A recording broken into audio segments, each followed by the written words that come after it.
మాది చెడు గ్రామం. మాము 3 ఎకరాల పత్తి చేను పెట్టినాం. 40 దినాలు అయింది, మగ్గలకు వచ్చింది. ఇప్పుడు దీన్ని పెరికేయమంటున్నారు. మాము ఏం చేయాలి ఇప్పుడు? మాము ట్రాక్టర్లు, గడ్యాలు, మాము మందులు వేసుకొని వీళ్ళకి 20-30 వేలకు పైననే పోగొట్టుకున్నాము.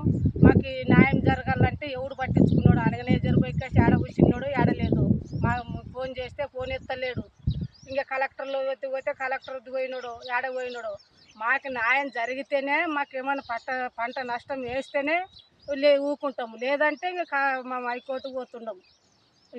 ఇడవము. పిల్ల తల్లి నూనెదాయి సాయల్లా మాము చేను ఇప్పుడు బెరికేసుకుంటేనంటే ఇన్ని దినాలు ఏం చేశారు? గింజలు ఏంటికి ఇచ్చిండ్రు వాళ్ళు? అట్టోళ్ళు గింజలు ఇయ్యనట్టు ఉండాలబ్బా.